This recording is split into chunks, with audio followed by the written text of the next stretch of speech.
जरा एक ऐसे जियोपॉलिटिकल सीन की कल्पना कीजिए जो सुनने में तो किसी थ्रिलर फिल्म जैसा लगे, लेकिन खतरनाक रूप से सच भी हो सकता है।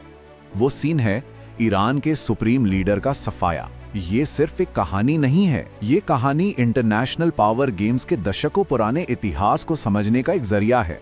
तो इस विश्लेषण की शुरुआत होती है एक बहुत ही सनसनीखेज दावे से। ईरान के सुप्रीम लीडर अली खामेनेई की हत्या के लिए एक बड़ा ही दहाड़ी जॉइंट ऑपरेशन। इसे कोई मामूली मिशन नहीं, बल्कि सदी की सबसे बड़ी हत्या कहा गया है, जो इसके स्केल को और भी बड़ा बना देता है। देखिए, ये कोई आम हमला नहीं था।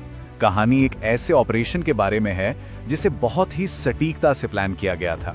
निशाना था तेहरान का दिल, एक ऐसा किला जिसे भेदना नामुमकिन माना जाता था और जो एलीट गार्ड्स और एंटी स्ट्राइक डिफेंस सिस्टम से हर वक्त घिरा रहता था। और यहीं से कहानी और भी दिलचस्प हो जाती है।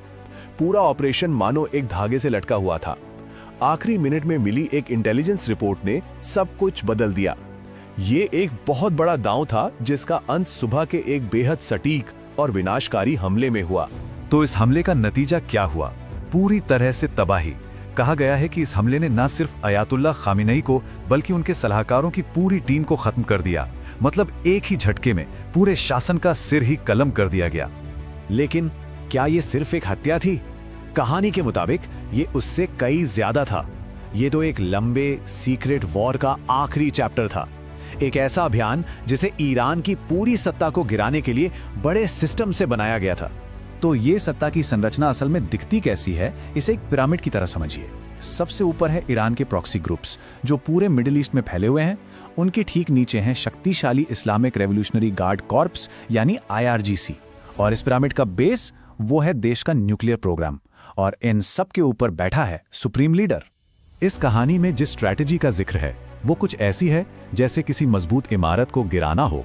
आप सीधे नींव पर हमला नहीं करते, आप एक एक करके हर पिलर को गिराते हैं जब तक कि पूरी इमारत अपने ही वजन से ढह न जाए।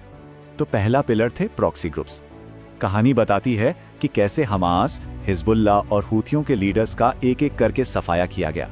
एक के बाद एक बड़े बड़े नेता मारे गए, जिससे ईरान की अपने सहयोगियों के जरिए ताकत दिखाने की क्षमता लगभग खत्म हो गई।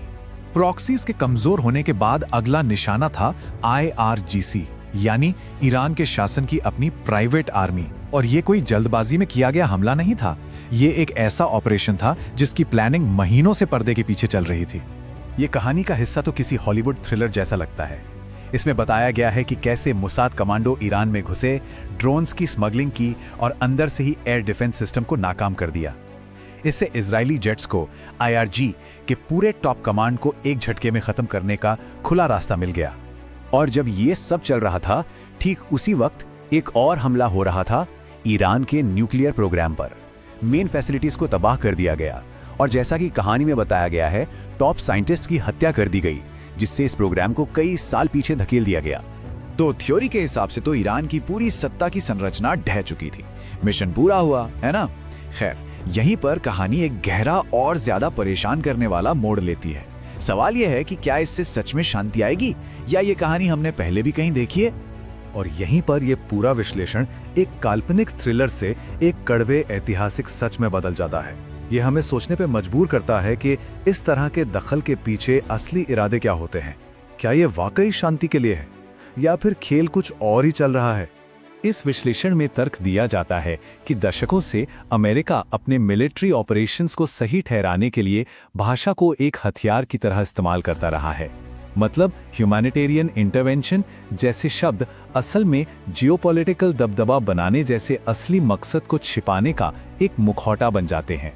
तो ये स्रोत एक 3 स्टेप की पटकथा के बारे में बताता है, एक ऐसी स्ट्रैटेजी जिसका कथित तौर पर बार बार दूसरे देशों पर अपना कंट्रोल बनाने के लिए इस्तेमाल किया गया है। तो ये पटकथा काम कैसे करती है?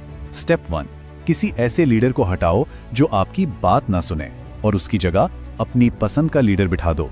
स्टेप 2, उस लीडर के दुश्मनों को पैसा और हथियार दो ताकि इलाके में लड़ाई चलती रहे।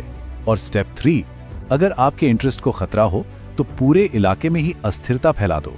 स्टेप 1 का एक सटीक उदाहरण देखने के लिए हमें 1953 के ईरान में ले जाया जाता है, जब एक डेमोक्रेटिकली चुने गए लीडर ने देश के तेल पर देश का हक जताया तो CIA और MI6 ने तख्ता पलट करके एक ऐसे राजा को गद्दी पर बिठा दिया जो पश्चिमी तेल कंपनियों के हितों की रक्षा करे। और स्टेप 2, इसके लिए 1980 के दशक के ईरान इराक युद्ध को देखिए। तर्क यह है कि अमेरिका ने सद्दाम हुसैन के इराक का साथ देकर एक भयानक युद्ध को और लंबा खींचा। इससे दोनों देश कमजोर हो गए, जबकि अमेरिकी हथियार बनाने वालों के लिए एक बहुत बड़ा बाजार खुल गया। और स्टेप 3 यानी अस्थिरता। कहानी इराक पर हमले के बाद के हालात की ओर इशारा करती है। सद्दाम हुसैन को हटाने से जो पावर वैक्यूम बना उसे आईसिस ने भर दिया। यहाँ तक कि एक काफी विवादास्पद बयान का भी जिक्र है, जिसमें दावा किया गया है कि अमेरिकी नीति ने ही सीधे तौर पर इस आतंकवादी ग्रुप को जन्म दिया। तो ये सब हमें कहाँ ले जाता है? विश्लेषण का अंत होता है घोषित लक्ष्यों जैसे शांति और स्थिरता की तुलना जमीनी हकीकत से करके। और हकीकत बहुत गंभीर है। शांति लाने के बजाय इन कार्रवाइयों ने बड़े पैमाने पर अस्थिरता पैदा की है। हम लाखों बेघर लोगों और नाकाम हो चुके देशों की विरासत के बारे में बात कर रहे हैं। ये आंकड़े अपने आप में एक कहानी कहते हैं।